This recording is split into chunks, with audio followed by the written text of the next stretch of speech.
வெற்றி வாழ்வு திருச்சபையினுடைய காலை ஆராதனைக்கு வந்திருக்கிற உங்கள் யாவரையும் நம்முடைய ஆண்டவரும் ரட்சகருமாகிய இயேசு கிறிஸ்துவின் நாமத்தினாலே வாழ்த்தி வரவேற்கிறேன். கடந்த ஒரு சில வாரங்களாக நாம் கர்த்தருடைய வார்த்தையின் வல்லமை என்ற தலைப்பிலே நாம் போதனைகளை பார்த்து வருகிறோம்.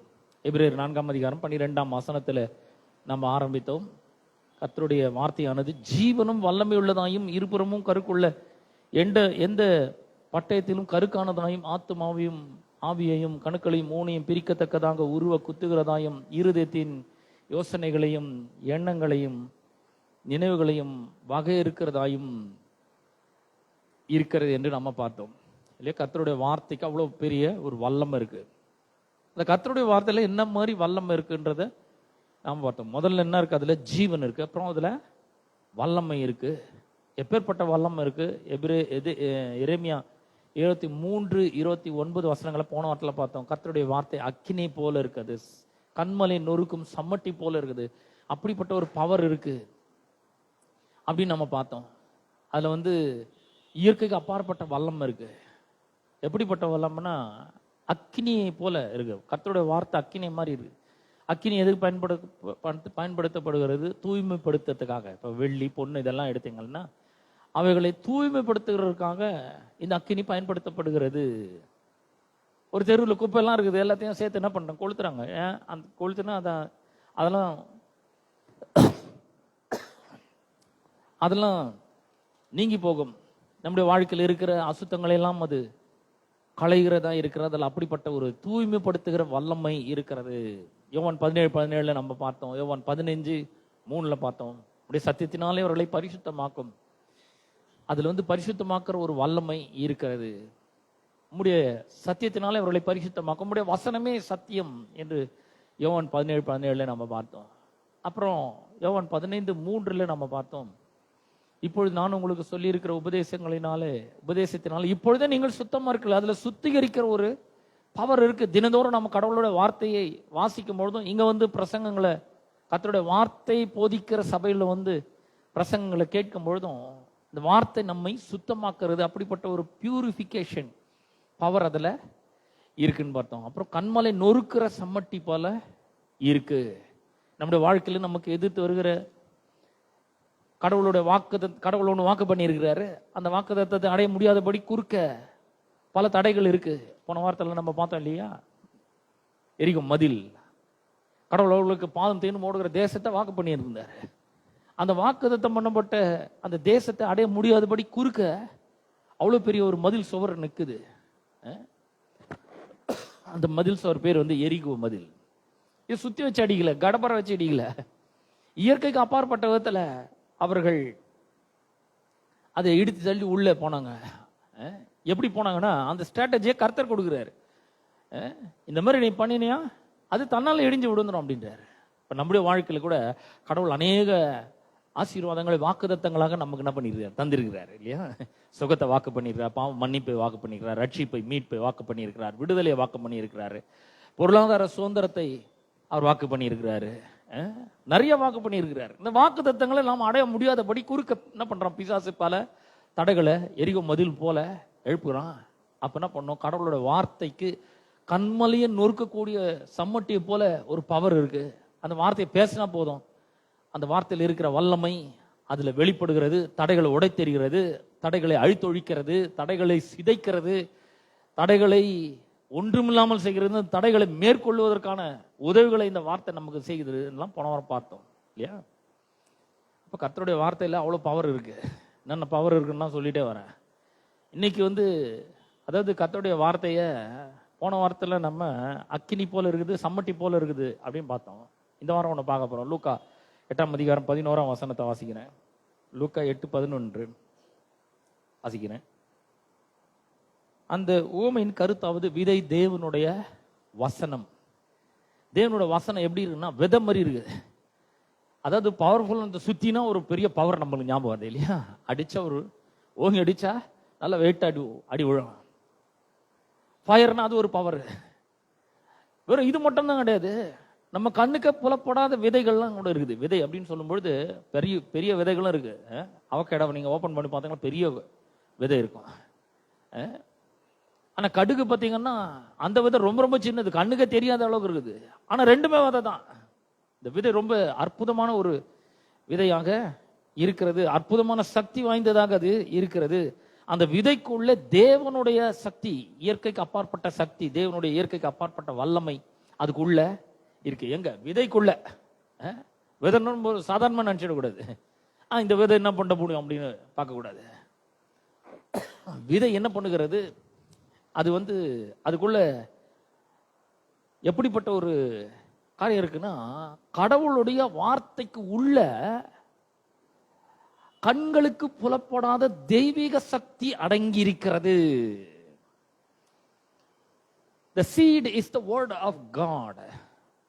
The seed contains invisible life. The word of God carries divine life within it. தெய்வீக ஜீவன் அதுக்குள்ள இருக்குது, கண்ணுக்கு தெரியாது, ஆனா உள்ள இருக்கு. நம்ம ஒரு விதையை பார்க்குறோம், விதையை பார்த்தாது ரொம்ப சாதாரணமானதாக இருக்குது, அதுக்கு ஒன்றும் பவரே இல்லாத மாதிரி நமக்கு தெரியுது, இது என்ன பண்ணிட போகுதுன்னு. ஆனா அந்த ஒரு விதைய நாம நிலத்துல விதைக்கும் பொழுது ஒரு பெரிய காட்டையே உருவாக்கிட முடியும். அப்படிப்பட்ட ஒரு பவர் அதுக்குள்ள, அந்த ஒரு விதைக்குள்ள. நான் சொல்றேன் ஒரே ஒரு விதை, அந்த ஒரு விதைக்குள்ள அப்படிப்பட்ட ஒரு பவர் இருக்கு. இந்த ஆலமரம், அரச மரம்லாம் பார்த்தீங்கன்னா அந்த விதை கண்ணுக்கே தெரியாது. ஆனா அந்த விதைகள் நிலத்தில் ஊன்றப்படும் பொழுது, அந்த நிலத்தில் அது விதைக்கப்படும் பொழுது அந்த விதை அவ்வளோ வல்லமை வாய்ந்ததா இருக்குது. அதுக்குள்ள இருக்கிற கண்ணுக்கு புலப்படாத ஜீவன் வெளியே வர ஆரம்பிக்குது. நம்ம இயற்கையா ஒரு விதையை பார்ப்போங்க, இயற்கையா ஒரு விதை இருக்குன்னு வச்சுக்கோங்க. சின்ன வயசுல எனக்கு எக்ஸ்பெரிமெண்ட்லாம் கொடுத்தாங்க, ரொம்ப பெருசாலாம் நினைக்காதீங்க. கேழ்வரகு, அது மாதிரி கீரை விதைகள் அதெல்லாம் வாங்கிட்டு வந்து எங்களோட இனிஷியல் போடணும், மண்ணில் போட்டு புதைச்சிக்கணும். நான் சும்மா இல்லை, போட்டு கொஞ்ச நேரம் கழிச்சு அதை நோண்டி பார்த்தேன், நான் வந்துச்சா முளைச்சிருக்கான் அந்த விதை அப்படின்னு சொல்லிட்டு. அந்த மாதிரிலாம் தெரியாத காலகட்டங்களில் அந்த மாதிரி நான் வாழ்ந்திருக்கிறேன். ஒரு இயற்கையா விதை பார்க்கும்போது கண்ணுக்கு தெரியாத விதத்தில் அந்த விதைக்குள்ள ஒரு சக்தி அடங்கி இருக்கிறதை நாம பார்க்கிறோம். விதை பார்த்தீங்கன்னா ரொம்ப ரொம்ப சின்னதாக இருக்குது. ஆலமரத்தை பார்த்தீங்கன்னா சமீபத்தில் நாங்கள் குடும்பமாக ஒரு ஊருக்கு போயிட்டு வந்தோங்க. அங்கே பார்த்தீங்கன்னா அந்த ஆலமரம் ஒரு ஆலமரம் தான், ஒரு விதையிலேருந்து வந்தது தான். ஆனால் அது விழுதுகள்லாம் திரும்ப திரும்ப பூமியில ஊன்றி கிட்டத்தட்ட 25, 30, 40, 50 மரங்களா இருக்குது. அது அவ்வளோ மரங்கள் இருக்கு, எல்லாம் ஒரே மரத்துலேருந்து வந்தது. அப்போ அந்த அவ்வளோ பெரிய ஒரு மரம், சில மரங்கள்லாம் பார்த்தீங்கன்னா 150 ஆண்டுகள் பழமையாக இருந்தது, 400 ஆண்டுகள் பழமையாக இருந்தது, 500 ஆண்டுகள் பழமையான மரங்கள்லாம் கூட இருக்கு. அப்ப பாருங்க, 500 ஆண்டு காலம் வாழக்கூடிய அந்த ஜீவன் அந்த சின்ன விதைக்குள்ள இருக்கு பாருங்க. நமக்கு தெரியல, அது நம்ம சும்மா சாதாரணமா நினைக்கிறோம். ஒரு விதையை ரொம்ப ரொம்ப கேர்லெஸ்ஸா நினைக்கிறோம், நம்ம இது என்ன பண்ண போகுது அப்படின்ற மாதிரி நினைக்கிறோம் நம்ம. ஆனா அந்த விதைக்குள்ள ஒரு மரத்தை 500 ஆண்டு காலம் வாழ வைக்கக்கூடிய அந்த ஜீவன் அந்த உள்ள இருக்குது. அந்த சக்தி, அந்த லைஃப் அதுக்குள்ள இருக்குது. எதுக்கு? அந்த சின்ன விதைக்குள்ள, கண்ணுக்கே தெரியல, ஆனா அதுக்குள்ள அப்படி இருக்கு.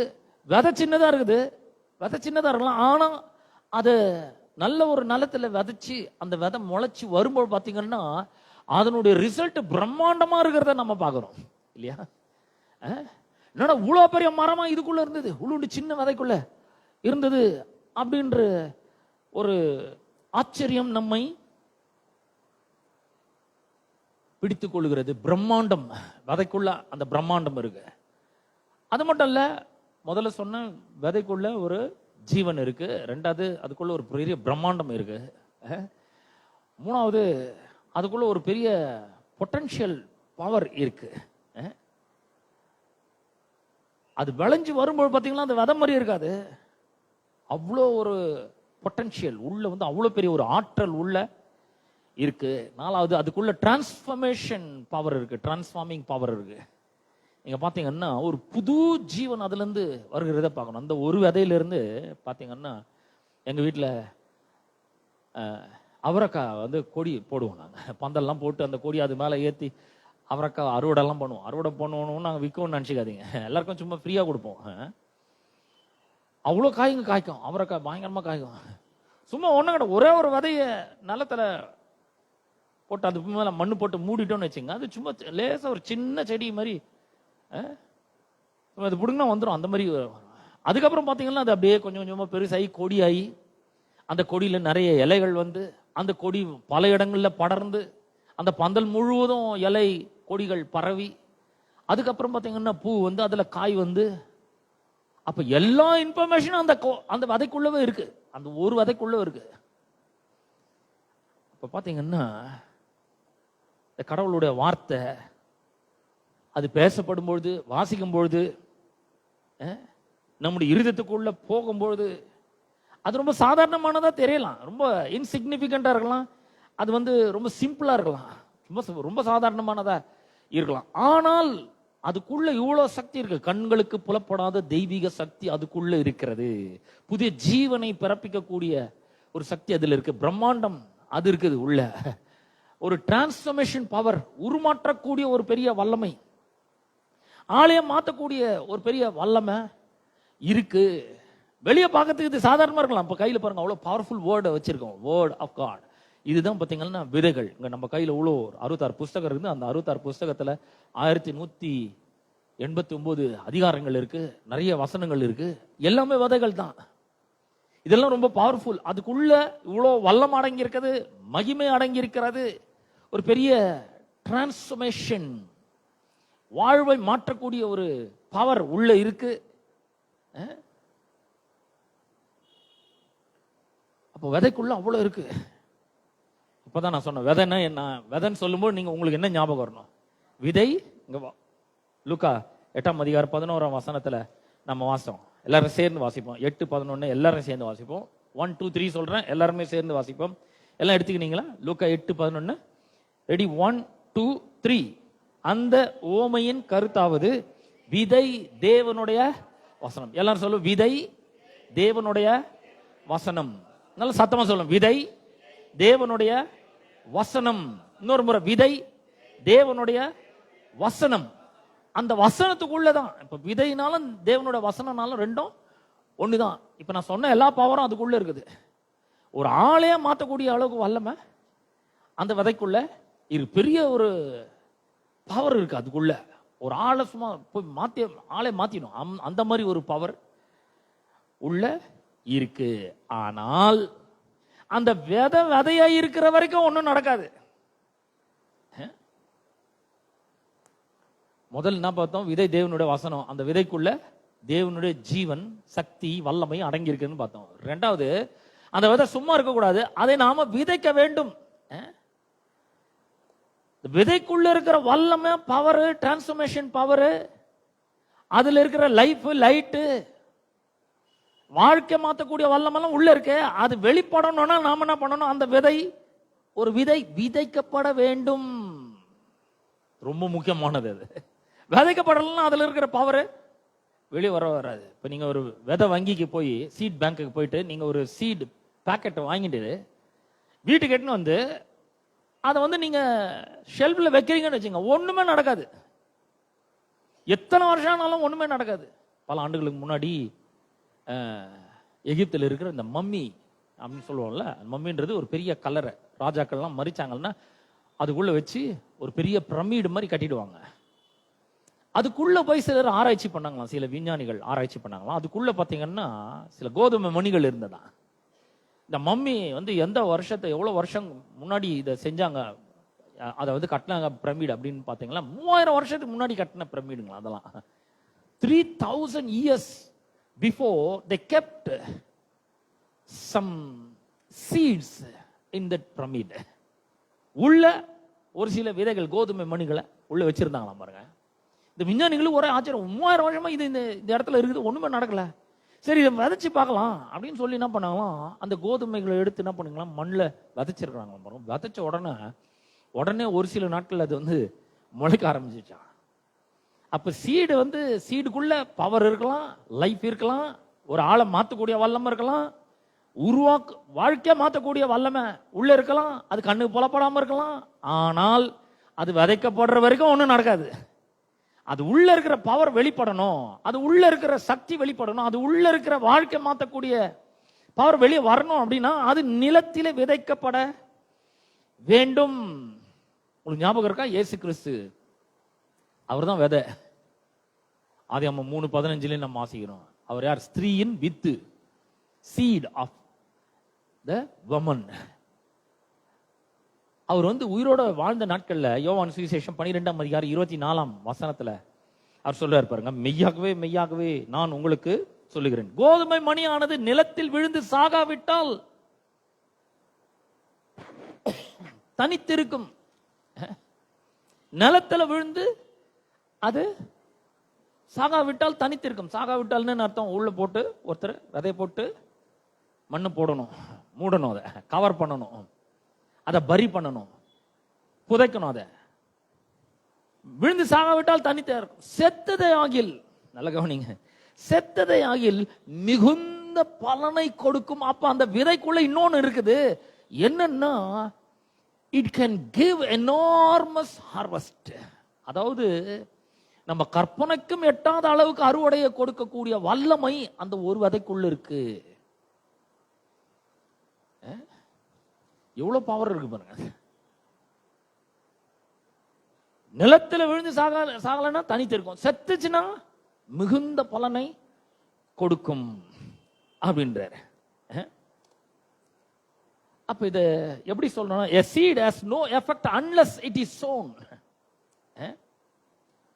ஒரு விதை விதைக்கப்படுற வரைக்கும் அது வல்லமேற்றதா இருக்கிறது, எந்த பலனையும் கொடுக்காததா இருக்கிறது. அதே போலதான் விதைன்னு சொல்லும்போது நான் என்ன சொன்னேன், என்ன ஞாபகம் வரணும்னு சொன்னேன், விதையின் போது தேவனுடைய வார்த்தை. அப்ப கூட தேவனுடைய வார்த்தை கூட விதைக்கலன்னு வச்சுக்கோங்களேன், அது விதைக்கப்படாத வரைக்கும் அதுல ஒண்ணுமே. நம்ம நினைக்கிறோம், என்னன்னா அது என் வாழ்க்கை மாறவே இல்லையே, இதுல டிரான்ஸ்ஃபர்மேஷன் பவர் இருக்குன்றாங்களே, என் வாழ்க்கை மாறலையே,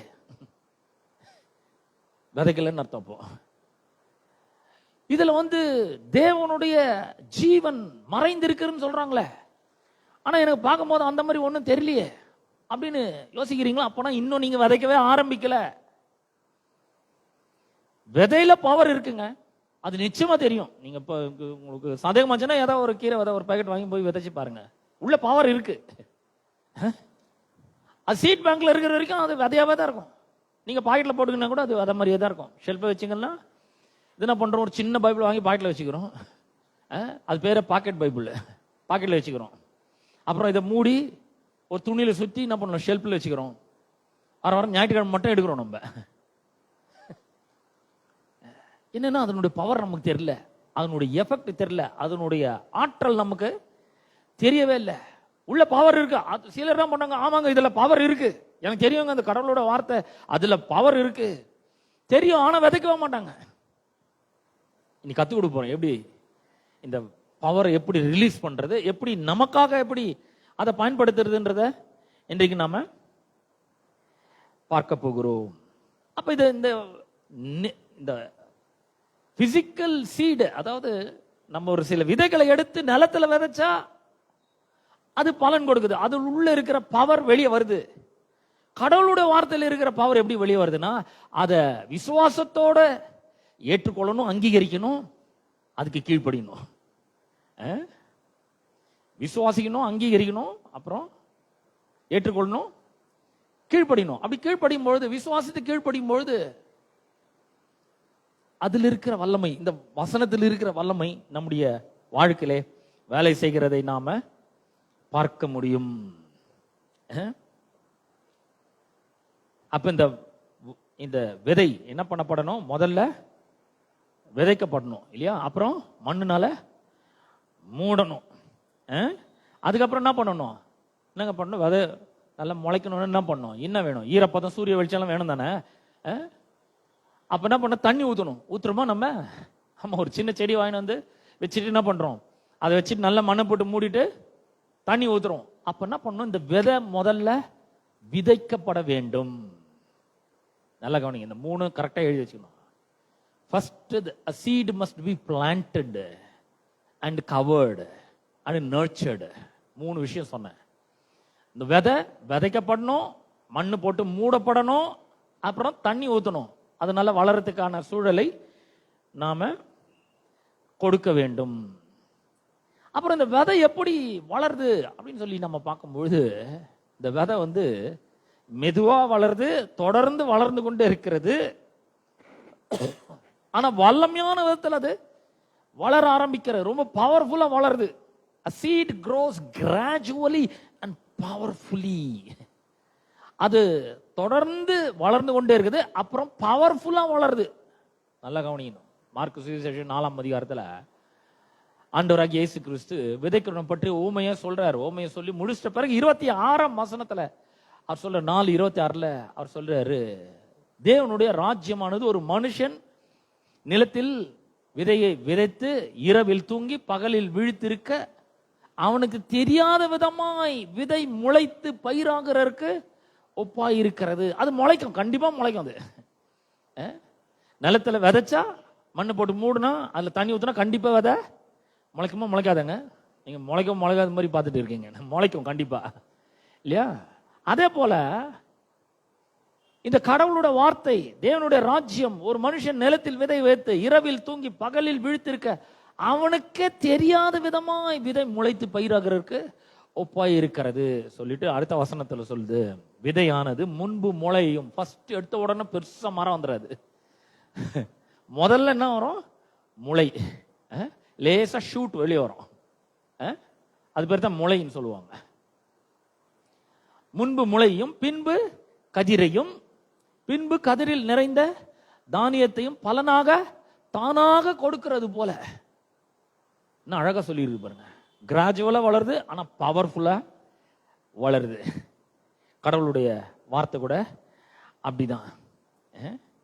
கடவுளோட வார்த்தை பற்றி மத்திய சுவிசேஷம் 13ஆம் அதிகாரத்துல ஆண்டவராகிய இயேசு இந்த ஊமையில சொல்றார். விதைக்கிறவனை பற்றிய ஊமையில மத்திய சுவிசேஷம் 13ஆம் அதிகாரத்துல 23ஆம் வசனத்துல அவர் சொல்றாரு. 13:23 அவர் எப்படி சொல்றாரு பாருங்க. நல்ல நிலத்தில் விதைக்கப்பட்ட பட்டவனும் வசனத்தை கேட்கிறவனும் உணர்கிறவனுமா இருந்து பாருங்க. இங்க வந்திருக்கீங்க, வசனத்தை நான் பிரசங்கம் பண்றேன், நீங்க என்ன பண்றீங்க? கேட்கறீங்க. First point okay.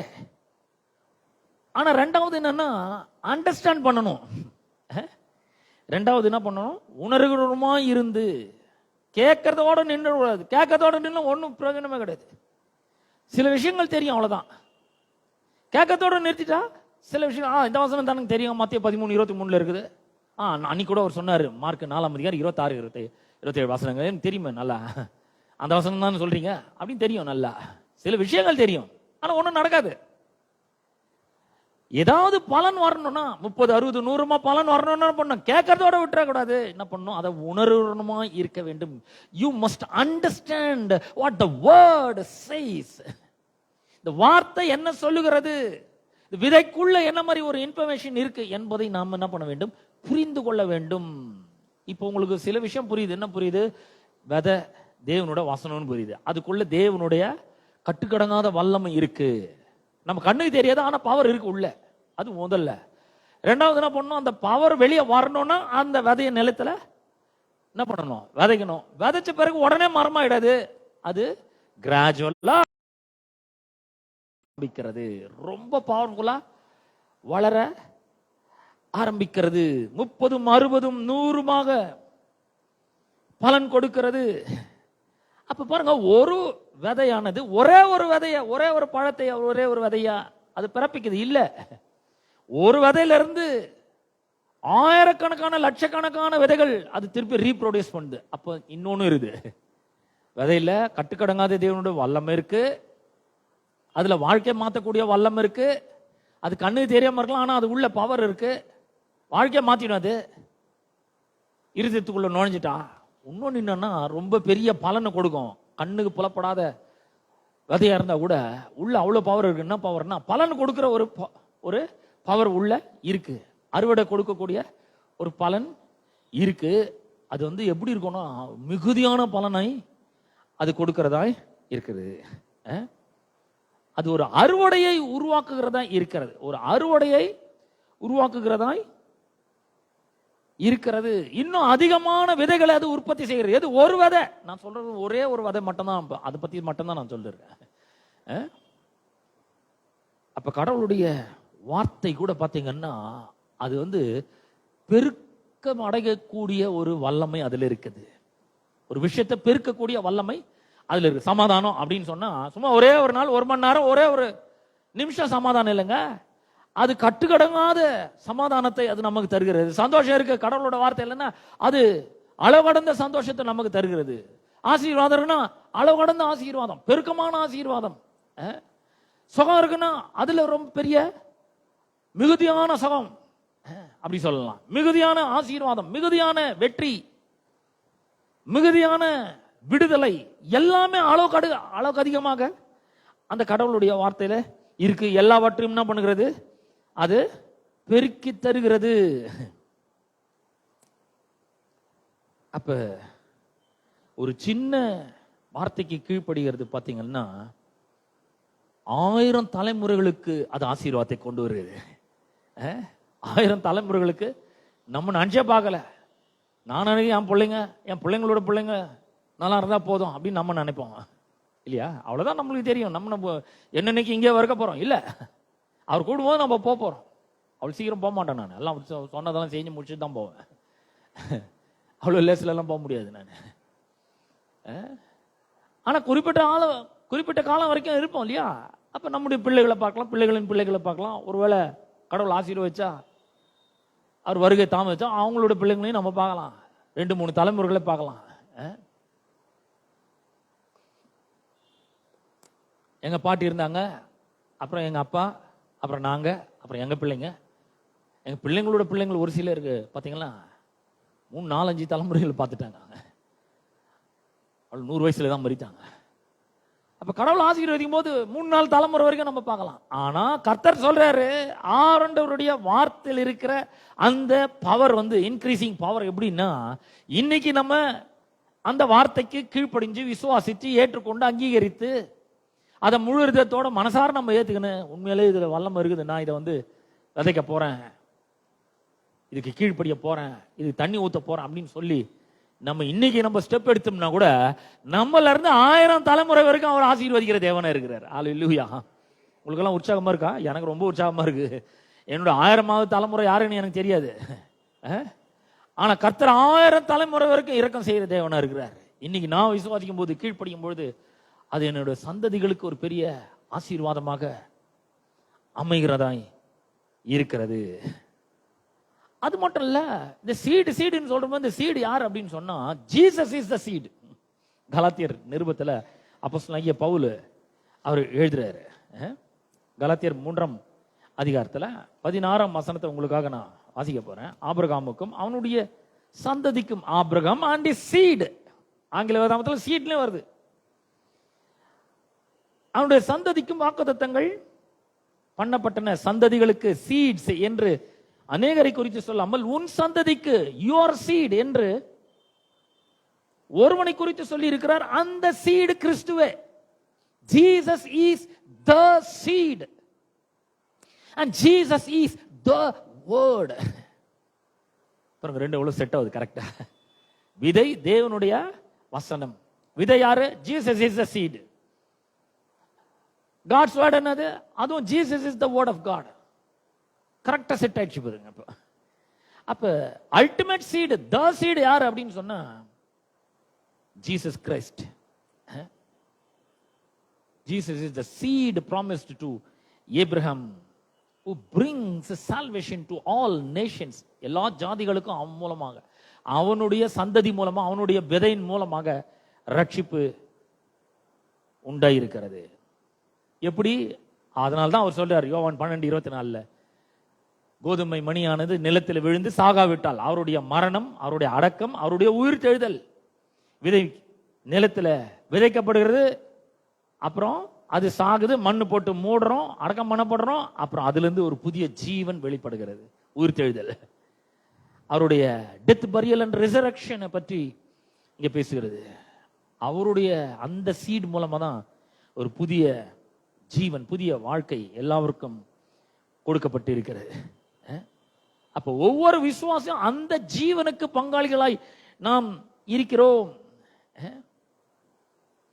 அப்ப இதுல என்ன மாதிரிலாம் ஒரு பவர் இருக்குன்றத நாம இன்னைக்கு ஓரளவுக்கு நம்ம பார்க்க போறோம்.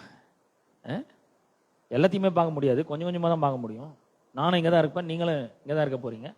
அதனால இதுல என்னென்னலாம் பவர் இருக்கு அப்படின்னு சொல்லிட்டு நாம இதுல பார்க்க போறோம். முதல்ல 1 பேதுரு 1ஆம் அதிகாரம் 23ஆம் வசனத்தை உங்களுக்காக நான் வாசிக்க விரும்புறேன். அதுல ஒரு பவர் இருக்கு. இந்த சீடை பத்தி இன்னும் கொஞ்சம் எக்ஸ்ட்ரா விவரங்கள் அங்க சொல்லப்பட்டிருக்கிறது. அதனால்தான் அதை தேர்ந்தெடுத்திருக்கிறேன் நான் உங்களுக்காக. இதுல என்ன மாதிரி ஒரு பவர் இருக்குன்றதை நம்ம பார்ப்போம். 1 பேதுரு 1ஆம் அதிகாரம் 23ஆம், அழிவுள்ள வித்தினாலே அல்ல. நல்லா கவனிங்க, 2 வித்து இருக்கு, 2 விதை இருக்கு. ஒன்னு அழிவுள்ள வித்து, இன்னொன்னு என்றென்றைக்கும் நிற்கிறதும் ஜீவனுள்ளதுமான தேவ வசனமாகிய அழிவில்லாத வித்தினாலே மறுபடியும் ஜெனிப்பிக்க பட்டிருக்கிறீர்கள். அப்ப 2 விதைகள் கம்பேர் பண்ணப்பட்டிருக்கிறது, ஒப்பிடப்பட்டிருக்கிறது. ஒன்னு வந்து அழிவுள்ள வித்து, இன்னொன்னு அழிவில்லாத வித்து. இந்த அழிவுள்ள வித்தை பத்தி பேசும்பொழுது ஏசாயா கூட சொல்றாரு. ஏசாயா வந்து அவருடைய தீர்க்கதரிசன புஸ்தகத்துல அவர் சொல்றாரு. என்ன சொல்றாருன்னு பார்க்கலாம். இந்த ஏசாயா 40ஆம் அதிகாரத்துல ஒரு வசனத்தை உங்களுக்காக நான் வாசிக்க போறேன். ஏசாயா தீர்க்கதரிசன புஸ்தகம்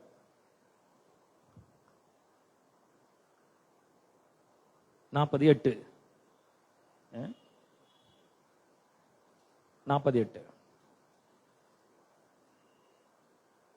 புல் உலர்ந்து பூ உதிரும். இந்த புல்லு பூ அப்படின்னு என்னன்னா மேலேயே சொல்லு, ஜனம்தான் புல்லு. அது வந்து மனுஷீக ஒரு ஜீவனை அது குறிக்கிறது. புல் உலர்ந்து பூ உதிரும், நமது தேவனுடைய வசனமோ என்றென்றைக்கும் நிற்கும் என்பதையே சொல் என்று உரைத்தது. தேவனுடைய வார்த்தை அழிவில்லாதது, என்றென்றைக்கும் நிற்கிறது, ஜீவன் உள்ளது. பாருங்க, 3 விஷயத்தை இந்த 23ஆம் வசனம் சொல்லுது. Perishable, imperishable, mortal, immortal. எப்படிப்பட்ட வார்த்தைகள் சொல்லப்பட்டிருக்கு பாருங்க. அழிவுள்ளது, அழியாதது, ஜீவன் உள்ளது, மரணம் உள்ளது. இங்க என்ன சொல்றாருன்னா, அழிவுள்ள வித்தினால அல்லனா, இப்ப நமக்குள்ள வந்து ஒரு உயிர் இருக்கு இல்லையா? இது எங்க வந்தது அப்படின்னா ஆதாம்ல இருந்து வழி வழியா வருது. அப்படியே அது வந்து இப்போ எங்க அப்பா கிட்ட இருந்து எனக்கு வந்திருக்குது, உங்க அப்பா கிட்ட இருந்து உங்களுக்கு வந்திருக்குது. இது கொஞ்ச நாள்ல அழிய போகுது. அது அழிவுக்கேதுவானது, ரொம்ப நாள் நீடிச்சு இருக்காது. ஆனா அதே போல கடவுளோட வார்த்தை அழிவில்லாத வித்தா இருக்கிறது, ஜீவன் உள்ளதாய் இருக்கிறது, அழிவு இல்லாததா இருக்கிறது. அப்படிப்பட்ட வித்தினாலே என்ன பண்ணப்பட்டிருக்கிறோம்? நாம மறுபடியும் ஜெனிப்பிக்கப்பட்டிருக்கிறோம் என்று தேவனுடைய வார்த்தை நமக்கு சொல்லுகிறது. அப்ப இந்த வார்த்தை பாருங்க, எது மூலமா நம்ம மறுபடியும் ஜெனிப்பிக்கப்பட்டுறோம். நமக்குள்ள வந்து ஒரு அழிவுள்ள வித்து அது இருந்தது. கொஞ்ச நாள் உயிரோட இருக்கலாம், ஒரு 100 வருஷம், அதிகபட்சம் 120 வருஷம் உயிரோடு இருக்கலாம். அப்படிப்பட்ட ஒரு ஜீவன் உள்ள போயிருக்குது. அதனால இப்ப நம்ம உயிரோடு இருக்கிறோம். ஆனா இது சீக்கிரம் முடிஞ்சு போயிடும். NLT அப்படின்ற ஒரு மொழியாக்கத்துல இந்த வசனத்தை வாசிக்கிறேன். For you have been born again, but not to a life that will quickly end. சீக்கிரம் முடிஞ்சு போற வாழ்க்கைக்காக நாம மறுபடியும் பிறக்கவில்லை. நான் சொல்றேன் பாருங்க, கர்த்தராகிய இயேசு என்கிற விதையை விசுவாசித்து உள்ள ஏற்றுக்கொண்டு அந்த விதை உள்ள போறதுக்கு மூலமா நாங்க மறுபடியும் பிறந்திருக்கிறோம் அப்படின்னு சொல்ற பொழுது நம்ம என்ன சொல்றோம்? இது குயிக்கா எண்ட் ஆக போறது கிடையாது. இந்த மனுஷிக வாழ்க்கை சீக்கிரமா முடிஞ்சு போயிடும். That life will quickly end. Your new life, which comes from Jesus Christ, which comes from God, will last forever because it comes from the eternal living word of God. இதுக்குள்ள இருக்குது, இந்த வசனத்துக்குள்ள அப்படிப்பட்ட ஒரு ஜீவன் இருக்கு. அந்த ஜீவன் ஆண்டவருக்குள்ள இருந்தது. அந்த ஜீவன் ஆண்டவருக்குள்ள இருந்தது பாருங்க. இது வந்து இந்த வாழ்க்கைக்கு அழிவே கிடையாது, நித்தியமான வாழ்க்கை. ஏன்னா eternal word of God, powerful word of God, eternal, நித்தியமா நம்ம கடவுளோட கூட வாழப்போகிற ஒரு வாழ்க்கையை இந்த மறுபிறப்பு நமக்கு தந்திருக்கிறது. உள்ள போய் ஒரு பெரிய அந்த ஜீவன் உள்ள போய் நமக்குள்ள ஒரு பெரிய ஒரு மறுபிறப்பை அது உண்டு பண்ணியிருக்கிறது. எப்படி அப்பா கிட்ட இருந்து உயிர் வந்து நம்ம ஒரு ஆளா ஆகி இங்க நிக்கிறோமோ, அது போல கடவுள் தம்முடைய ஜீவனை கொடுத்து நம்முடைய ஆவியை உயிர்ப்பிச்சிருக்கிறாரு. இப்ப அதுக்குள்ள கடவுளுடைய ஜீவன் இருக்கு. நம்முடைய ஆவிக்கு அழிவே கிடையாதுங்க, சுத்தமா அழிவே கிடையாது. சரீரத்துக்கு இருக்கு, ஆவிக்கு அழிவே கிடையாது. நித்திய ஜீவனை அங்க நம்ம நம்முடைய ஆவியிலே பெற்றிருக்கிறோம். கடவுளோட யுக யுகமாய் நித்திய நித்தியமாய் நாம என்ன பண்ண போறோம்? அவரோட கூட வாழ போகிறோம். இது அழிவே கிடையாது, இம்மார்டல். அது இன்னும் வேற சில மொழியாக்கங்கள்ல நான் உங்களுக்கு இந்த வசனத்தை வாசிக்க விரும்புகிறேன். ஆம்பிளிஃபைட் கிளாசிக் வெர்ஷன் அப்படின்ற ஒரு வெர்ஷன் இருக்கு. இந்த 23ஆம் வசனத்தை நான் அதில் வாசிக்கிறேன் பாருங்க. இன்னும் கொஞ்சம் எக்ஸ்ட்ராவா நம்ம கற்றுக்கொள்ளலாம். 23. You have been regenerated, born again, not from a mortal origin, seed, sperm. நல்ல கவனிங்க. அழிஞ்சு போற விதம் மூலமா இல்ல, but from one that is immortal by the ever living and lasting word of God.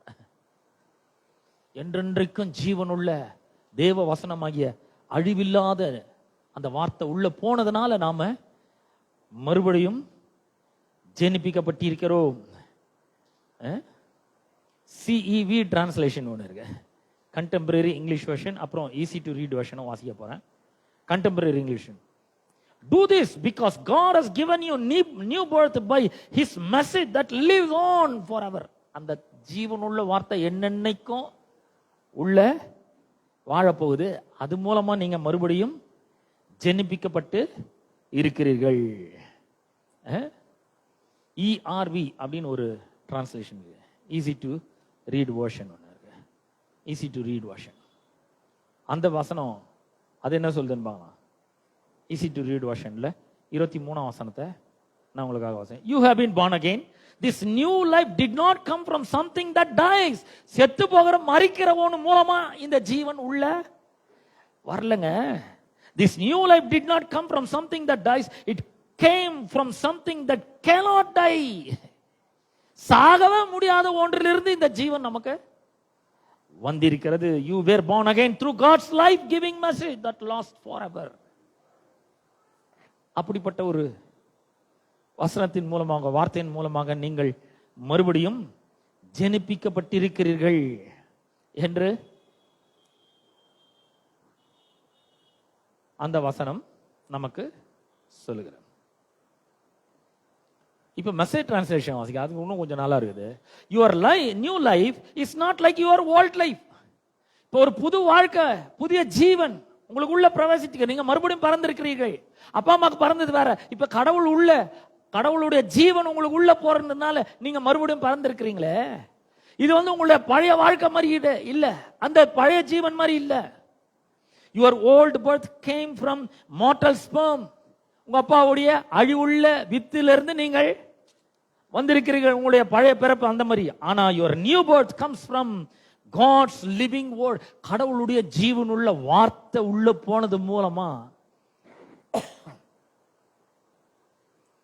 நீங்க இந்த புதிய ஜீவனை அடைந்திருக்கிறீர்கள் சொல்லிட்டு அவர் சொல்றாரு. ஜஸ்ட் திங்க், கொஞ்சம் யோசித்து பாருங்க.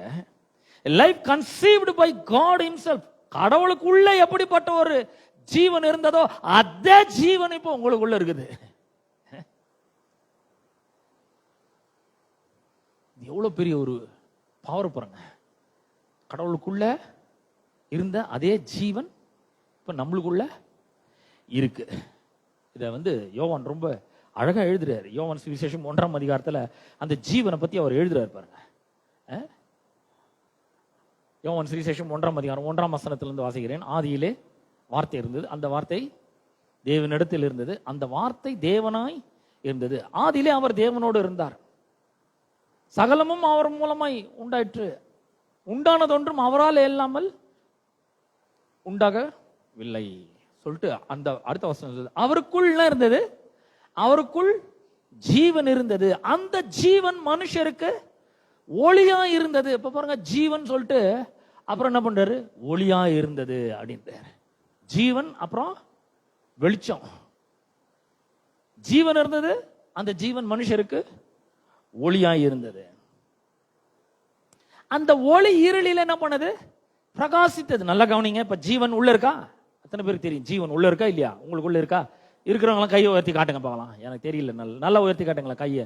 நல்ல உள்ள ஜீவன் வந்துச்சு. அப்ப ஜீவன் எங்க இருக்கு? அந்த அந்த இடத்துல என்ன இருக்கு? என்னங்க இருக்கு? வெளிச்சம் இருக்கு, ஒளி இருக்கு இல்லையா? ஒளி இருக்கா இல்லையா? ஜீவன் தான் ஒளி. அப்ப ஒளி உள்ள இருக்கு. நல்லா கவனிங்க. இப்ப நம்ம முன்ன ஒரு கேள்வி கேட்டேன், எத்தனை பேருக்குள்ள ஜீவன் இருக்கு? எல்லாமே கை தோணும். இப்போ எத்தனை பேருக்குள்ள ஒளி இருக்கு சொல்லுங்க பார்க்கலாம். எல்லாரும் கை யாருக்குள்ள ஜீவன் இருக்கு, எல்லாருக்குள்ள என்ன இருக்குது? ஒளியும் இருக்கு. நல்லா கவனிங்க. இந்த நியூ லைஃப் உள்ள என்டர் ஆன உடனே அந்த நியூ லைஃப் நமக்கு லைட்டா மாறிடுது, ஒளியா மாறி விடுகிறது. இந்த ஒளியினுடைய பவர் என்ன அப்படின்னு சொல்லி பாத்தீங்கன்னா, 5ஆம் வசனம், அந்த ஒளி இருளிலே என்ன பண்ணுதுங்க? நீங்க உங்க பைபிளை பார்த்து சொல்லணும், அந்த ஒளி இருளிலே. அப்ப பாருங்க, இருள் இருக்கு, அப்புறம் என்ன இருக்கு? இருள் இருக்குங்க, அப்புறம் என்ன இருக்கு? என்ன இருக்கு? ஒளி இருக்கு. ஒளி யாருக்குள்ள இருக்கு? நல்ல சத்தமா தான் சொல்லுங்களேன். இந்த ஒளி எங்க இருக்கு? எனக்குள்ள இருக்கு, உங்களுக்குள்ள இருக்கு. இந்த ஒளி என்ன பண்ணுதுன்னா இருளில என்ன பண்ணுகிறது? என்ன கொஞ்சம் நல்லா சத்தமா சொல்லுங்களேன். நீங்க சொல்ற பார்த்தா லைட் ஆஃப் ஆயிடும் போது. இந்த ஒளி இருளில என்ன பண்ணுகிறது? பிரகாசிக்கிறது. நல்ல பிரகாசிக்குது. நேற்று ராத்திரி தான் இருளோன்னு இருந்தது. எப்பவுமே நம்ம இருளுக்கு ஒரு ஓ போட்டு தான் சொல்லுவோம், இருளோன்னு. ஓகேவா? ஆனா பொழுது விடிய விடிய விடிய விடிய என்ன வருது? அங்க சூரியன் அப்படியே மேல வருது. சூரியன் வரும்போது என்ன பண்ணுது? வெளிச்சம் வருது. வெளிச்சம் வந்த உடனே இருள் கூட ஏதாவது சண்டை போடுச்சா? சூரிய வெளிச்சம் வந்து இருள் கூட, நீ போறே இல்லை, இப்போ நான் வந்துட்டேன், போ கிளம்பு, உன் டியூட்டி முடிஞ்சிடுச்சு அப்படின்னு ஏதாவது சண்டையா போடுது? இல்ல, ஆட்டோமேட்டிக்கா என்ன பண்ணிடுது? இருள் போயிடுதுங்க. ஹலோ, அப்ப உள்ள பாருங்க, ஒளி ஜீவன் இருக்கு. அந்த ஜீவன் மனுஷருக்கு ஒளி ஆயிடுச்சு. இப்போ இந்த ஒளி என்ன பண்ணுன்னா இருள்ல பிரகாசிது. ஏசாயா சொல்றாரு, எழும்பி என்ன பண்ணுங்க? எழும்பி பிரகாசி. ஏன் பிரகாசிக்கணும்? உள்ள ஒளி வந்துச்சு, உள்ள ஜீவன் இருக்கு, அந்த ஜீவன் ஒளி ஆயிடுச்சு. இப்போ இந்த ஒளி உள்ள வந்த உடனே இருள் ஆட்டோமேட்டிக்கா என்ன பண்ணுது? சொல்லுங்களேன். ஒளி உள்ள வந்துட்டு உடனே இருள் ஆட்டோமேட்டிக்காக அகண்டு போய் தான் ஆகணும். நான் போக மாட்டாங்கன்னு சொல்ல முடியாது. இப்போ ஒளி உள்ள வந்துடுச்சு. அந்த ஒளி இருளிலே பிரகாசித்தது. இருளானது என்ன பண்ணவில்லை? அதை பற்றி கொள்ளவில்லைன்னா இருள் வந்து ஒளியை ஜெயிக்க முடியல. நல்லா கவனிங்க. ஏசாயா சொல்றாரு, எழும்பி பிரகாசி, உன் ஒளி வந்தாச்சு. நிறைய பேருக்கு தெரியல, ஒளி வந்தாச்சு. எத்தனை பேர் ஒளி வந்தாச்சு சொல்லுங்க பாருங்க. எனக்கு ஒளி வந்தாச்சு, நீங்க உங்களுக்கும் ஒளி வந்தாச்சு. உள்ள இருக்கு ஒளி, அந்த ஜீவன் தான் ஒளியா இருக்குது. ஒளி உள்ள வந்தாச்சு, வெளிச்சம் உள்ள வந்தாச்சு. இந்த ஒளி உள்ள இருக்கிற வரைக்கும் நல்ல கவனிங்க, முக்கியமான விஷயம் சொல்ல, ஒளி உள்ள இருக்கிற வரைக்கும் இருளின் சக்திகள் நம்மள மேற்கொள்ளவே முடியாது. ஹல்லேலூயா. ஒன்ன மேற்கொள்ள முடியாது. இருளின் சக்தினா என்ன? பொறாமை. இருளின் சக்தினா என்ன? துர்குணம், பொல்லாப்பு, பகை, விரோதம், எதுவும் வாய்க்காதது. எதை செஞ்சாலும் வாய்க்க மாட்டேங்குது, அது இருளுங்க. அது அப்ப போற இடத்தெல்லாம் ஒரு தோல்வி. இதெல்லாம் இந்த இருளின் ஆதிக்கமா இருக்கிறது. அவர் சொல்ற, ஏசாயா, எழும்பி பிரகாசிப்பா, உன் ஒளி வந்துடுச்சு. இருள் ஜனங்களையும் காரிருள் பூமியையும், இருள் பூமியையும் காரிருள் ஜனங்களையும் என்ன பண்ணும்? மூடும், கவர் பண்ணும். ஆனாலும் உன்மேல் கர்த்தர் உதிப்பார், கர்த்தருடைய மகிமை உன்மேல் காணப்படும். நீ வெளிச்சமா இருக்கிற. இப்ப நல்லா கவனிச்சு பாருங்க. அதே ஏசாயா சொல்றாரு, இருள் இயேசு பிறக்கும் பொழுது இருளில் இருக்கிற ஜனங்கள் மிகப்பெரிய ஒரு வெளிச்சத்தை கண்டார்கள். இயேசு பரகத்தை பத்தி தீர்க்கதரிசனமா சொல்றாரு. இப்ப இயேசு நம்ம உள்ளத்துல வந்தாச்சு, ஜீவன் வந்தாச்சு, ஒளி உள்ள வந்தாச்சு. ஆனா இன்னும் ஒரு கிறிஸ்தவ கூட இந்த இருளை ஜெயிச்ச மாதிரியே தெரியல. ஏன்னா ஒளி உள்ள வந்தாச்சுன்னே தெரியல, நம்ம பிரகாசிக்கணும்னு தெரியல. முழு உலகமும் இருளா இருக்குதுங்க. நல்லா கவனிங்க, முழு உலகமும் எப்படி இருக்கு? எப்படி இருக்குங்க? பைபிள்ல சொல்லிக்குது அப்படிதான். முழு இருளும் எங்க எப்படி இருக்கு? இருளா இருக்கு. ஆனா நீங்க எல்லாம் எப்படி இருக்கும்? நீங்க நானெல்லாம் எப்படி இருக்கு இந்த உலகத்துல? வெளிச்சமா இருக்கும் அங்கங்க. சின்ன வயசுல எங்க மாமா வீட்டுக்கு போவேன்.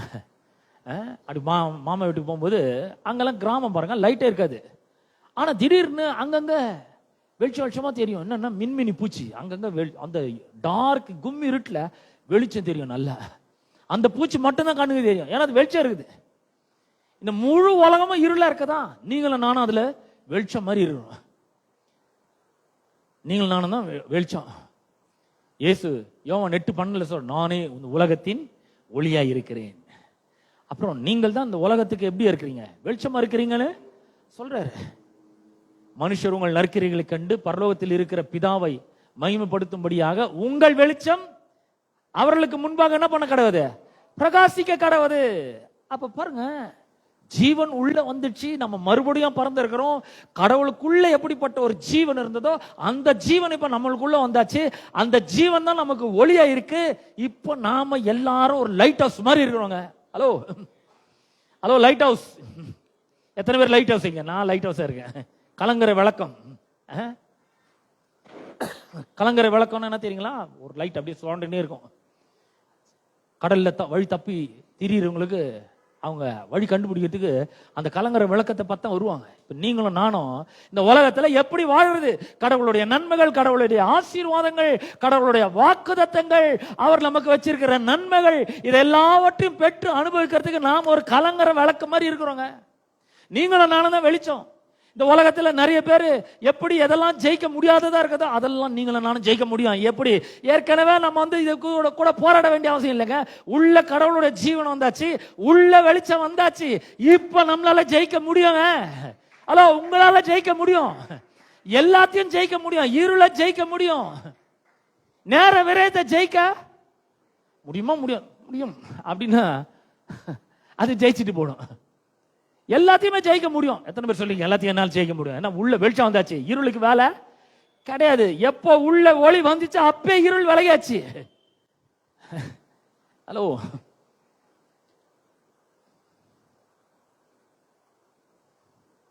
பெரிய வித்தியாசம், ரொம்ப பெரிய வித்தியாசம்.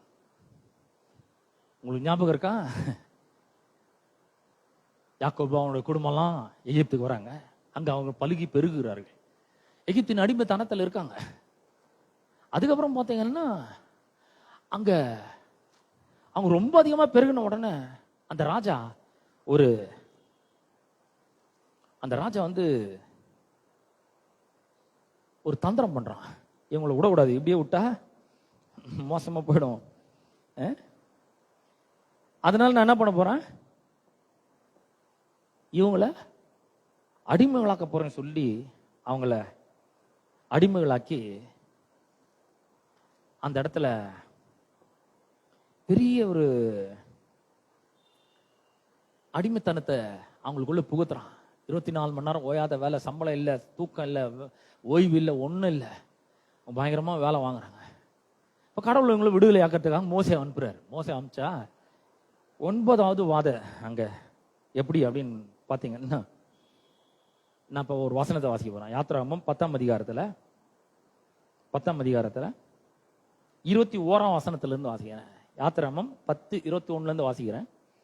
அப்பொழுது கர்த்தர் மோசேயை நோக்கி, தடவி கொண்டிருக்கத்தக்கதான இருள் எகிப்து தேசத்தின் மேல் உண்டாகும்படிக்கு உன் கையை வானத்துக்கு நேராக நீட்டு என்றார். மோசே தன் கையை வானத்துக்கு நேராக நீட்டினான். அப்பொழுது எகிப்து தேசம் எங்கும் 3 நாள் மட்டும் காரிருள் உண்டாயிற்று, கும்பிருட்டு. எங்க? எகிப்து ஃபுல்லாவே இருட்டு. Current cut, power cut, no power. நல்ல வெளிச்சத்துல இருக்கும், திடீர்னு பவர் கட் ஆனா ஒரே இருள் ஆயிட்டா, என்ன பவர் கட் ஆயிடுச்சா அப்படின்னு லைட் ஒரு பவர் கட் ஆயிடுச்சுங்க. பவரே இல்லைங்க எகிப்துல. பார்வன் தான் பவர்னு ஆண்டவர் அவர் பவரை காமிக்கிறார். இப்போ 3 நாள் காரிருள். 23ஆம் வசனத்தை வாசிக்கிறேன். 3 நாள் மட்டும் ஒருவர் காணவும் இல்லை, ஒருவரும் தம்மிடத்தை விட்டு. எப்படி இருந்திருக்கோம் பாருங்க, ஒரு ஆள் கூட உட்கார்ந்த இடத்த விட்டு எழுந்திருவே இல்லை. ஏன்? இருள்னா செயல்படவே முடியாது, அப்படிப்பட்ட ஒரு இருள்.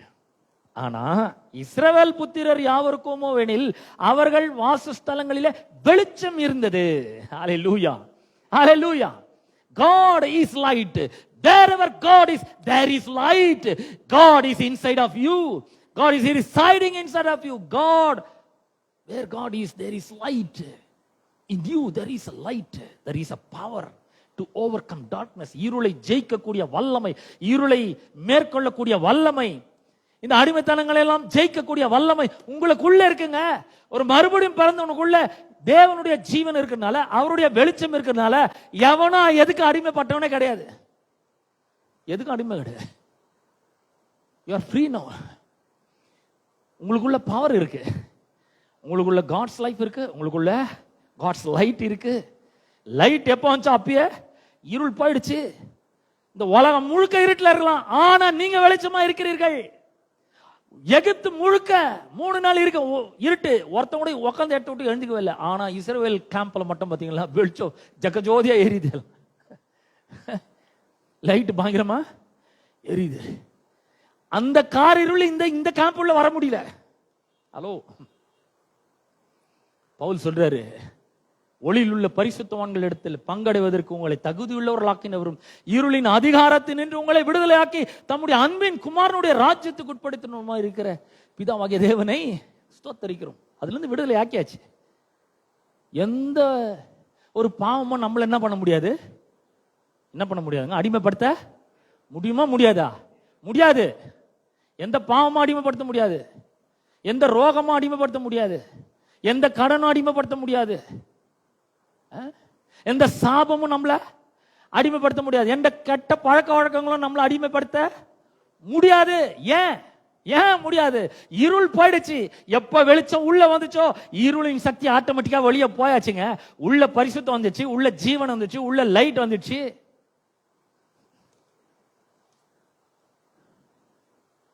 வெறும் 3 நாள் மட்டும் லைட் போட்டாருன்னு நினைச்சீங்களா? இல்லங்க, செங்கடலை கடங்குறாங்க. செங்கடலை கடக்குறாங்க. செங்கடலை கடக்கும் பொழுது, வெட்டாந்தரையில கடக்கிற மாதிரி கடக்கும் பொழுது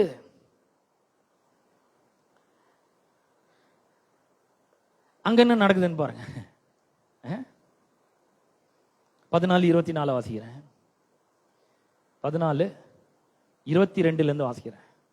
யாத்திராமம் 14:22 வாசிக்கிறேன். இஸ்ரவேல் புத்திரர் சமுத்திரத்தின் நடுவாக வெட்டாந்தரையிலே நடந்து போனார்கள். அவர்கள் வலது புறத்திலும் அவர்கள் இடது புறத்திலும் ஜலம் அவர்களுக்கு மதிலாக நின்று. எகிப்து ஜனங்கள்லாம் பாக்குறாங்க, பார்வோனுடைய ராணுவம் அதெல்லாம் பாக்குறாங்க. இஸ்ரவேல் ஜனங்க போறாங்கப்பா, அவங்க பின்னாடி நம்மளும் போயிடலாம். 23ஆம் வசனம் சொல்லுது, அப்பொழுது எகிப்தியர் அவர்களை தொடர்ந்து பார்வோனுடைய சகல குதிரைகளோடும் ரதங்களோடும் குதிரை வீரரோடும் அவர்கள் பிறகால சமுத்திரத்தின் நடுவே பிரவேசித்தார்கள். ஏப்பா அவங்க போறாங்க, ஒன்னும் நடக்கல, நம்மளும் போனோம், ஒன்னும் நடக்காது அப்படின்னு. 24ஆம் வசனம், கிழக்கு வெளுத்து வரும் ஜாமத்தில் கர்த்தர் அக்கினியும் மேகமான ஸ்தம்பத்திலிருந்து எகிப்தியரின் சேனையை பார்த்து அவர்கள் சேனையை கலங்கடித்து அவர்களுடைய ரதங்களில் இருந்து உருளைகள் கழலவும் அவர்கள் தங்கள் ரதங்களை வருத்தத்தோடு நடத்தவும் பண்ணினார். அதாவது இருள்னா என்ன? வேலை கஷ்டமா இருக்கும், வேலை நிறைய இருக்கும், சம்பளமே இருக்காது, வாழ்க்கை சாபமா இருக்கும், தோல்வியா இருக்கும், வறுமை நிறைய இருக்கும், தரித்திரம் இருக்கும். இதெல்லாம் இருள். எப்ப வெளிச்சம் வந்துச்சா அப்போ இதெல்லாம் என்ன ஆயிடுச்சு? போயிடுச்சு. ஆனா எகிப்தியர் இஸ்ரவேலரை விட்டு ஓடி போவோம், கர்த்தர் அவர்களுக்கு துணை நின்று எகிப்திற்கு விரோதமாய் யுத்தம் பண்ணுகிறார் என்றார்கள்.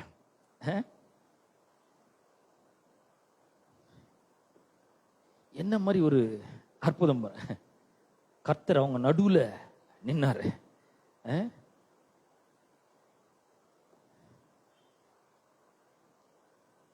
கடைசியில பாத்தீங்கன்னா அங்க எல்லாரும் அந்த சமுத்திரத்திலே மூழ்கி போனார்கள். பயங்கரமான ஒரு மிரக்கல் அங்க நடக்கிறது. இதுக்கு காரணம் என்ன அப்படின்னு சொல்லி பாத்தீங்கன்னா, அப்ப இஸ்ரவேல் ஜனங்க போறாங்க, மதில் மாதிரி நிக்குது, நம்மளும் போவோம், வெட்டாந்தர தானே, ஒன்னாவதுன்னு போனாங்களே. என்ன நடந்தது? எப்படி இதெல்லாம் நடந்து? இஸ்ரவேல் ஜனங்களுக்கு அது நல்லா இருந்தது, எகிப்து ஜனங்களுக்கு எப்படி இவ்வளவு பெரிய ஒரு பேரழிவா வந்தா? 20ஆம் வசனத்துலதான் அதனுடைய திறவுகோல் இருக்கு. 20ஆம் வசனம் 19-20 வாசிக்கிறேன். அப்பொழுது இஸ்ரவேலரின் சேனைக்கு முன்பாக நடந்த தேவ தூதனானவர் விலகி அவர்களுக்கு பின்னாக நடந்தார். அவர்களுக்கு முன் இருந்த மேகஸ்தம்பம் விலகி அவர்கள் பின்னே நின்று பாருங்க. முன்னாடி தேவ தூதன் போறாரு, அப்புறம் மேகஸ்தம்பம் போது திடீர்னு ஆச்சு, அங்கிருந்து விலகி இஸ்ரவேல் ஜனங்களுக்கு பின்னாடி வந்துட்டாரு. எகிப்தியர் அங்க முன்னாடி இருக்கிறாங்க. என்ன நடக்குது? அந்த மேகஸ்தம்பமும் தேவதூதனும் என்ன பண்ணாங்க? அது எகிப்தியரின் சேனையும் இஸ்ரவேலின் சேனையும் ராம் முழுவதும் ஒன்றோடொன்று சேராதபடி அவைகள் நடுவில் வந்தது. எகிப்தியருக்கு அது மேகமும் அந்தகாரமா இருந்தது. நல்லா கவனிங்க. எகிப்தியருக்கு எப்படி இருந்துச்சு? மேகமா இருந்துச்சு, அந்தகாரமா இருந்துச்சு, ஒரே இருள், கண்ணே தெரியல, ஒருத்தனுக்கும் வழி தெரியல, எப்படி போறது என்ன பண்றது ஒண்ணும் தெரியல. ஆனா இஸ்ரவேலருக்கும் அது இரவை வெளிச்சமாக்கிட்டு. ஹலோ, கடவுள் எங்க இருக்கிறாரோ அங்க வெளிச்சம் இருக்காங்க. வெறும் அங்க மட்டும் 3 நாள் மட்டும் கிடையாது, இங்க மறுபடியும் வெளிச்சமா இருக்கிறாரு. அவங்களுக்கு இருள், ஆனா இவங்களுக்கு வெளிச்சம். சரிங்க, அங்க 3 நாள் இங்க 1 நாள், அதுவும் அவ்வளவுதானா? இல்ல, மறுபடியும் 40 வருஷம் இஸ்ரவேல் ஜனங்கள் வனாந்தரத்துல அவங்க நடக்கும்பொழுது இரவு முழுதும் கர்த்தர் மேக சம்பத்தினால் அக்கினி சம்பத்தினால் வெளிச்சமா அவர்களோட கூட இருந்தாருங்க. இந்த வெளிச்சம் எப்பவுமே அவர்களோட கூட இருந்தது. அந்த வெளிச்சம் அவர்களை ஜெயிக்க வைத்தது. அந்த வெளிச்சம் அவர்களை மேற்கொள்ள வைத்தது. அந்த வெளிச்சம் அவர்களுக்கு ஆசீர்வாதத்தை தந்தது. அந்த வெளிச்சம் அவர்களுக்கு சோர்வின்றி நடக்க செய்தது. அந்த வெளிச்சம் அவர்களுக்கு உணவை தந்தது. அந்த வெளிச்சம் அவர்களுக்கு தண்ணீரை கொடுத்தது. அந்த வெளிச்சம் அவர்கள் கால் வீங்காமல் இருக்கும்படி செய்தது. அந்த வெளிச்சம் அவர்களுக்கு ஆரோக்கியத்தை தந்தது, பலனை தந்தது. அந்த வெளிச்சம் அவர்களுக்கு ஆசீர்வாதத்தையும் சுகத்தையும் நன்மையும் சமாதானத்தையும் சந்தோஷத்தையும் கொடுத்தது. அந்த வெளிச்சம் அவர்களுக்கு இறைச்சியும் தண்ணீரையும் அப்பத்தையும் கொடுத்தது. அந்த வெளிச்சம் எல்லாத்தையுமே கொடுத்ததுங்க. அந்த வெளிச்சம் தான் இப்ப உங்களுக்குள்ள வந்திருக்கு. இந்த வெளிச்சம் உள்ள வரும்போது இருள் விலக வேண்டும், அந்தகாரம் விலக வேண்டும். நீங்க இந்த உலகத்துல வெளிச்சமா இருக்கிறீர்கள். ஆனா இந்த வெளிச்சத்தை உள்ள வச்சுட்டு நம்ம இருளின் பிள்ளைகள் மாதிரி நடந்துக்கிறோம். அவனால எதையும் ஜெயிக்க முடியல, மொபைல ஜெயிக்க முடியல, ரீல்ஸ் ஜெயிக்க முடியல, டிபியை ஜெயிக்க முடியல, ஒன்னுத்தையும் ஜெயிக்க முடியல. நேரத்தெல்லாம் வீணடிக்கிறான். அதே போல நம்ம ஆளுங்களும் இருக்கிறாங்க. இல்லங்க, நம்ம ஒண்ணு நல்லா தெரிஞ்சுக்கணும். வெளிச்சம் எப்ப வந்துச்சோ உள்ள, இருளுக்கு அங்க வேலையே கிடையாது. இருள் ஆட்டோமேட்டிக்கா வெளியே போயாச்சு, வெளிச்சம் உள்ள வந்தாச்சு. நானும் நீங்களும் ஜெயிக்கிறவர்களா இருக்கிறோம். இந்த உலகத்துக்கு வழிகாட்டிகளா இருக்கிறோம். இந்த உலகத்துல எப்படி பொறாமையை ஜெயிக்க முடியலையோ, மக்கள் இருள் இருக்கிற ஜனங்கள் அவங்களால அன்பு செலுத்த முடியல, அவங்களால பகைவர்ல அவங்களுக்கு விரோதமா எழும்புகிறவர்கள நேசிக்க முடியல, அவங்க இருதயத்துல அன்பு இல்ல, வெளிச்சம் இல்ல, ஜீவன் இல்ல. அவங்க இந்த உலகத்துல அவங்க போட்டி சரி நிக்கிறாங்க. நீ என்ன அடிச்சா நானும் உன்னை அடிக்கிறவன், நீ எனக்கு மோசம் பண்ணியா நானும் உனக்கு மோசம் பண்றேன், நீ எனக்கு அதை பண்ணியா நான் உனக்கு அதோட அதிகமா பண்ணி காட்டுறேன், உன்னோட நான் எவ்வளவு பெரிய ஆள் நான் காட்டுறேன். இப்படிதான் இருக்குது உலகம். அந்த மாதிரி உலகத்துல கிறிஸ்தவர்களும் அதே மாதிரி வாழக்கூடாதுங்க. இந்த ஜீவனை பெற்றவர்களா, மறுபடியும் பறந்தவர்களா, தேவனுடைய ஜீவனை உள்ள அடக்கியவர்களாக, அந்த ஜீவன் நமக்கு வெளிச்சத்தை கொடுக்கிறவர்களாக, இந்த இருள் நிறைந்த உலகத்துல, இந்த பூமி முழுவதும் காரிருள்ல இருக்கிறது, நாம மட்டும் வெளிச்சங்களா இருக்கிறோம். இந்த வெளிச்சத்தை நோக்கி மக்கள் வர வேண்டுங்க. பாருங்க எவ்வளவு லைட் இருக்குங்க, எத்தனையோ வெளிச்சம் இருக்குங்க, எத்தனையோ கலங்கரை விளக்கம் இருக்குங்க.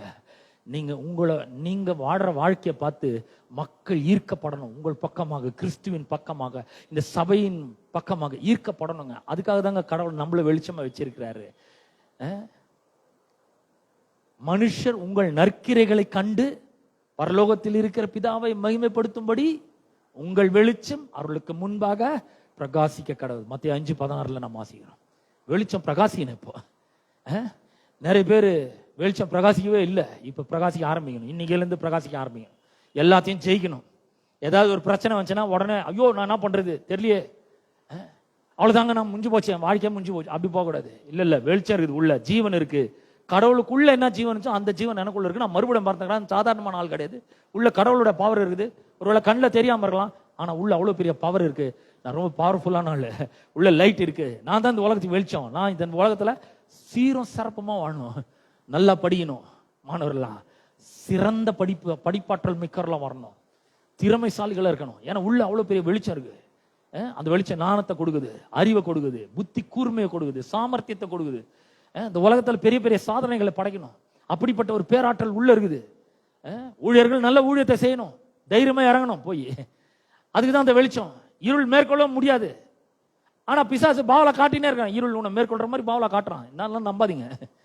என்னைக்கு உள்ள வெளிச்சம் வந்துச்சு அன்னைக்கே நீங்க எல்லாம் கலங்குற விளக்கம் மாதிரி ஆயிட்டீங்க. நீங்க இருள் போயாச்சு, இனி பாவம் அடிமைத்தனம் எதுவுமே நம்மளை மேற்கொள்ள முடியாது. அவ்வளவு பெரிய வெற்றி சிறந்தவர்களாக நாம் இந்த உலகத்துல நிச்சயமாக வாழ முடியும். எத்தனை பேரு ஆசீர்வாதமா இருக்குது? எனக்கு ரொம்ப ஆசீர்வாதமா இருக்குது. எனக்கே நான் பேசிக்கிறேன், இப்போ என்னையே நான் உற்சாகப்படுத்திக்கிறேன். அவ்வளவு பவர்ஃபுல்லா நான் ஃபீல் பண்றேன். நீங்க ஃபீல் பண்றீங்களா? உள்ள பவர் இருக்கு. ஆமென். எழுந்து நிற்போம். கர்த்தர் உங்களை ஆசீர்வதிப்பார். நம்ம எல்லாரும் எழுந்து நிற்போம். ஜெபிக்க போறேன். சத்தியத்தை கேட்டு அப்படியே விட்டுறாதீங்க. சத்தியத்தை திரும்ப திரும்ப கேளுங்க. மறுபடியும் கேட்கும்போது தான் அந்த பவர் உள்ளே இறங்கும், ரிலீஸ் ஆகும், நமக்காக வேலை செய்யும். இதை தொடர்ந்து பார்க்க போறோம். விதைன்ற விதை தேவனுடைய வசனம்ன்றத திரும்ப திரும்ப நம்ம பார்க்க போறோம். ஒவ்வொரு வாரமா பார்க்க போறோம். எவ்வளவு பவர் வெளியே வருது பாருங்க. வாழ்க்கையே மாறப்போகுது. எனக்கு ரொம்ப நல்லா தெரியுது. இங்க எனக்கு எதிராக நிக்கிற நீங்க எல்லாருமே, இந்த சபைக்குள்ள நிக்கிறேன் நீங்க, உங்களுடைய எல்லாரோட வாழ்க்கையை மாறின மாதிரி நான் பார்த்துட்டேன். எப்பயோ பார்த்துட்டேன். நான் எப்போ இந்த வசனங்கள்லாம் ப்ரிப்பேர் பண்ணணும் அன்னைக்கே பார்த்துட்டேன். உங்க வாழ்க்கையில இருந்து இருள் விலகியாச்சு, வெளிச்சம் வந்தாச்சு, உள்ள ஜீவன் வந்தாச்சு, இருளை மேற்கொள்றதுக்கு உரிய பவர் வல்லமை உள்ள வந்தாச்சு. ஒவ்வொரு நாளும் ஜெயிக்கணுங்க. ஜெபம். அன்பின் பிதாவே, உம்முடைய குமாரனாகிய இயேசு கிறிஸ்துவின் நாமத்திலே உம்மண்டை நாங்கள் வருகிறோம். இந்த அற்புதமான நாளுக்காக உமக்கு ஸ்தோத்திரம். இயேசுவின் நாமத்தினாலே ஆண்டவரே, நாங்கள் கேட்ட சத்தியத்திற்காக உமக்கு நன்றி செலுத்துறோம். பரிசுத்த ஆவியானவர் வார்த்தைகளை புரிந்து கொள்ளும்படியான ஒரு பெரிய ஆசீர்வாதத்தை நீர் எங்களை தந்ததற்காக உமக்கு ஸ்தோத்திரம். பரிசுத்த ஆவியானவர் உமக்கு நன்றி. ஆண்டவரே, என்னுடைய குரலையும் என்னுடைய நாவையும் என்னுடைய மனதையும் என்னுடைய இருதயத்தையும் நீர் உபயோகப்படுத்தினதற்காக உமக்கு நன்றி செலுத்துறோம். ஆண்டவர், இந்த மக்களோடு நீர் பேசியிருக்கிறீ. விதை எவ்வளவு வல்லமை உள்ளதா இருக்காது. கண்ணுக்கு தெரியாத தேவனுடைய தெய்வீக சக்தி அந்த விதைக்குள்ள அடங்கி இருக்காது.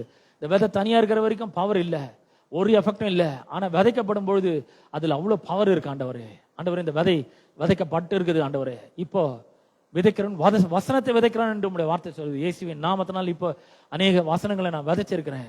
ஆண்டவர், இந்த வசனங்கள் 100 மடங்கு பலனை கொடுக்கட்டும் என்று ஜெபிக்கிறேன். ஜீவன் அவர்களுக்குள்ளே வந்திருக்கிறது, வெளிச்சம் ஒளி அவர்களுக்குள்ள வந்திருக்கிறதுக்காக ஸ்தோத்திரம். இந்த வெளிச்சம் ஒளி இருளை மேற்கொள்ளுறதுக்காக ஸ்தோத்திரம். ஆண்டவரே, எவ்வளவு இருள் இருந்தாலும், அது ஒரு பெரிய கார் இருளா இருந்தாலும் எங்களை அது மேற்கொள்ள முடியாது. ஆனா அந்த வல்லமை நாங்க மேற்கொள்ளுகிறோம். ஆண்டவரே, எங்களுக்கு நீர் கொடுத்த வல்லமையின் மூலமாக, வார்த்தையின் சக்தியின் மூலமாக, வார்த்தைக்குள்ள இருக்கிற ஜீவன் மூலமாக, ஜீவனுக்குள்ள இருக்கிற அந்த வெளிச்சம் மூலமாக, அது விசுவாசிக்கிற மூலமாக, கீழ்ப்படுகிற மூலமாக, அதன்படி செய்கிறது மூலமாக, ஆண்டவரே, இதெல்லாம் நாங்கள் ஜெயிக்கிறோம். ஆண்டவரே, எல்லாவற்றையும் ஜெயித்தவர்களாய் நாங்கள் நின்று கொண்டு இருக்கிறோம். கர்த்தாவே, உமக்கு ஸ்தோத்திரம். இதெல்லாம் மக்கள் புரிந்து கொள்ளட்டும். பரிசுத்த ஆவியானவர் அருளுக்குள்ளே இந்த வசனத்தை ஊன்ற கட்டுவீராக. ஆண்டவரே, அவர்கள் ஆசீர்வதிக்கப்படட்டும். இந்த வார்த்தையில் இருக்கிற ஒவ்வொரு வல்லமையும் அவர்களுடைய வாழ்க்கையில வெளிப்படட்டும். அவர்கள் வாழ்க்கையை டிரான்ஸ்ஃபர்மேஷன் ஆகட்டும் என்று ஜெபிக்கிறேன். ஆண்டவர், ஒரு பெரிய உருமாற்றத்துக்குள்ள வாழ்க்கைகள் வரட்டும் என்று ஜெபிக்கிறேன். தரித்திரம் நீங்கட்டும், வியாதிகள் நீங்கட்டும். இயேசுவின் நாமத்தினாலே சுகமும் பலனும் ஆரோக்கியமும் ஜீவனும் நல்வாழ்வும் வெற்றியும் ஜெயமும் ஆசீர்வாதமும் செழிப்பு உண்டாகட்டும் என்று ஜெபிக்கிறேன். மக்களுடைய வாழ்க்கை அற்புத விதமாக மாற்றப்படட்டும் என்று ஜெபிக்கிறேன்.